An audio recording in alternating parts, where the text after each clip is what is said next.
अंग्रेजी at home की एक और वीडियो में आपका स्वागत। हमें गुस्सा आता है। वैसे हमें गुस्सा नहीं करना चाहिए, लेकिन गुस्सा ऐसी चीज है जो आता ही है। हर इंसान को अपनी लाइफ में बहुत सारे केसेस में गुस्सा आ जाता है और गुस्सा आने पर हम अलग अलग तरह के एक्सप्रेशंस को यूज करते हैं।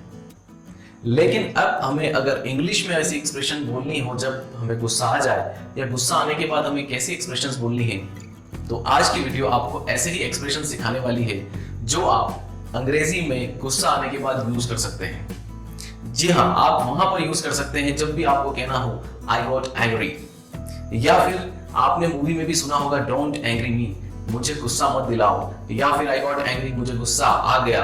इन बातों को या इस तरह की बातों को इंग्लिश में कहने के लिए किन किन फ्रेजेस का किन किन सिचुएशंस में यूज कर सकते हैं, तो आज मैं ऐसी 5 एक्सप्रेशंस आपके लिए लेकर आया हूं जो गुस्सा आने के बाद आप यूज कर सकते हैं। तो अगर आप चैनल पर पहली बार आए हैं तो शिक्षा के इस मंदिर में सब्सक्रिप्शन की घंटी बजा दीजिए, लाइक का बटन प्रेस करके अपनी अटेंडेंस लगा दीजिए और बिना बकैती शुरू करते हैं आज की वीडियो।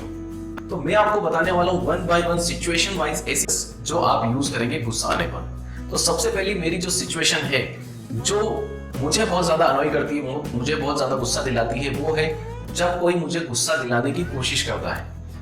वो व्यक्ति उस हद तक कोशिश करता है जिस बातों से या जिन वजहों से आपको गुस्सा आ जाए। कई लोग ऐसे ट्राई करते हैं, उनको पता होता है कि आपको किस बात पर गुस्सा आएगा और वो वही बातें, उसी तरह के काम बार बार करते हैं आपके सामने ताकि आपको गुस्सा आ जाए, और आप भी ये बात समझ रहे हैं कि वो आपको गुस्सा दिलाने की ही कोशिश कर रहा है।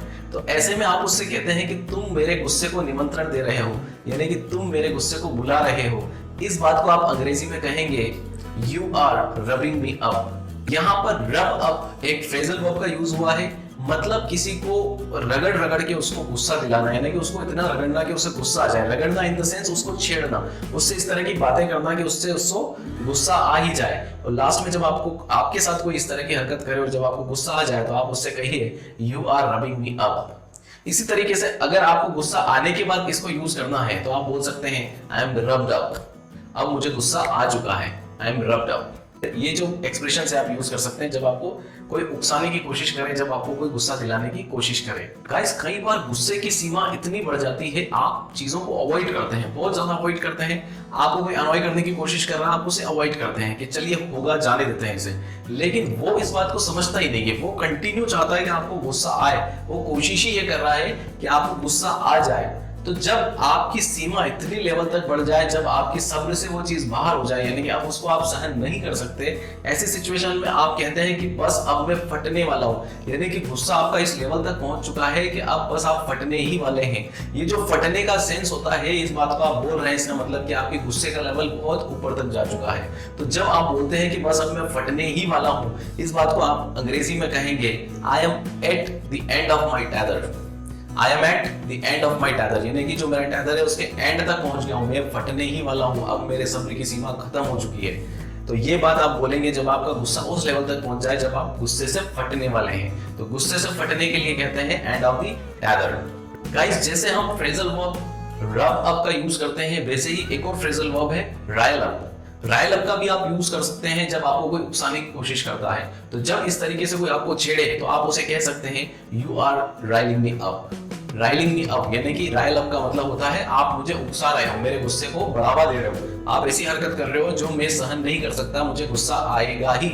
और जब आपको गुस्सा आ जाए तो आप उससे कह सकते हैं यू राइल्ड मी अप, आपने मुझे गुस्सा दिला दिया है। तो रायल अप एक फ्रेजल वर्ब है जिसका भी आप यूज कर सकते हैं जब आपको गुस्सा आ जाए उसको एक्सप्रेस करने के लिए। गाइस, गुस्सा आने के बाद जब आप अपना सब्र खो बैठते हैं, जब आप अपना गुस्सा खो बैठते हैं, उसके बाद आप कुछ ना कुछ फ्रेज ऐसी यूज करते हैं जिससे आप सामने वाले को सचेत करते हैं कि अब मेरा सब्र टूट चुका है, अब मैं अपने सब्र को खो चुका हूं। तो जब आपको ऐसी बात बोली है कि अब मैं अपना सब्र खो चुका हूं, उस जगह आप अंग्रेजी में कहेंगे I lost my rage. I lost my rage, इसका मतलब होता है मैं अपना सब्र खो चुका हूं। आई लॉस्ट माई रेज यानी कि गुस्सा आने के बाद आप जब उसको एक्सप्रेस करना चाहें कि अब मेरा सब्र जो है वो टूट चुका है, उस जगह आप अंग्रेजी में कहेंगे आई लॉस्ट माई रेज, यानी कि मेरा सब्र अब खो चुका है। अब आपको सचेत रहने की जरूरत है, आप जितना कर सकते थे आपने कर दिया, अब मेरी बारी है, अब मुझे गुस्सा आ गया है, मैं अपना सब्र खो चुका हूं, आई लॉस्ट माई रेज। अंग्रेजी में बहुत सारे ऐसे वर्ड्स हैं जो फॉर्मल इंग्लिश में काम नहीं आते, यानी कि फॉर्मल जगह आप जब बात कर रहे हो तो ऐसे वर्ड्स का यूज नहीं किया जाता, लेकिन आम बोलचाल में या फिर आप मूवीज या इस तरह की चीजें जब देखते हैं तो वहां पर ये ऐसे वर्ड्स बहुत यूज होते हैं। जैसे गुस्सा आने के बाद वर्ब है जिसका यूज बहुत ज्यादा किया जाता है, पीस ऑफ। पीस ऑफ इसका मतलब होता है गुस्सा आना। अब इस तरीके से जब आपको कहना है, सामान्य बातों में जब आपको गुस्सा आ जाता है, आम जनजीवन में जब आपको गुस्सा आता है तो आप कहते हैं मुझे गुस्सा आ गया या उस समय मुझे गुस्सा आ गया, ठीक है। तो इस बात को करने के लिए जब आप पीस ऑफ का यूज करते हैं तो आप कह सकते हैं तुमने मुझे गुस्सा दिलाया, यू पीस्ड मी ऑफ, ठीक है। पीस समवन ऑफ यानी कि किसी को गुस्सा दिलाना, इस जगह आप किसी का भी यूज कर सकते हैं। इसी तरीके से आप राइट अप में भी राइट समवन अप यानी कि किसी का भी नाम उसमें डाल सकते हैं। इसी तरीके से आप रब समवन अप यानी कि रब के बाद समवन की जगह किसी का भी नाम डालकर वो खुद हो सकते हैं या फिर किसी को गुस्सा दिलाने के लिए, है ना। जैसे आई राइल्ड माय फ्रेंड अप, मैंने अपने दोस्त को गुस्सा दिला दिया। My friend rubbed me up यानी कि मेरे दोस्त ने मुझे गुस्सा दिला दिया।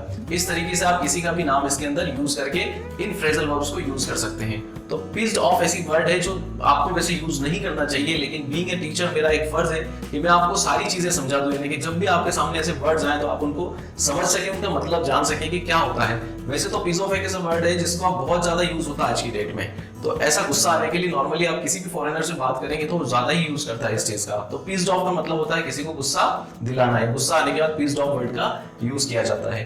तो ये ऐसे जो वर्ड्स हैं या फ्रेजेस हैं जो आप यूज कर सकते हैं जब आपको गुस्सा आ जाए, जब आप एंग्री हो जाए, अनॉय हो जाए। तो अनॉयड या एंग्रीड इन कंडीशंस में आप इन फ्रेजेस को यूज करिए, इन एक्सप्रेशंस को यूज करिए, क्योंकि गुस्सा तो आता ही है और गुस्से को एक्सप्रेस करने के लिए अच्छे शब्द और सही जगह पर सही वर्ड्स का यूज करना भी जरूर आना चाहिए, ताकि आप सामने वाले को मैसेज दे सके कि मेरा गुस्सा किस लेवल पर है। तो गाइस ये वो एक्सप्रेशन है जो आप आराम से जब भी आपको गुस्सा आ जाए, ऑफ कोर्स आराम से तो गुस्सा आता नहीं है, लेकिन जब भी आपको गुस्सा आए तो इंग्लिश के इन एक्सप्रेशंस को यूज जरूर करके देखिएगा। तो गाइस आज की वीडियो में इतना ही था। अगर इस वीडियो के रिगार्डिंग आपके मन में कोई भी डाउट, क्वेश्चन या सजेशन है तो आप कमेंट जरूर करें। साथ ही इस वीडियो को अपने फ्रेंड्स, कलीग्स और क्लासमेट्स के साथ शेयर करें। इस वीडियो को आखिर तक देखने के लिए कांग्रेचुलेशंस, क्योंकि आज आपने कुछ नया सीखने की कोशिश करी। मेरे साथ इस वीडियो में बने रहने के लिए आपका धन्यवाद। अब मैं आपसे मिलूंगा अगली वीडियो में।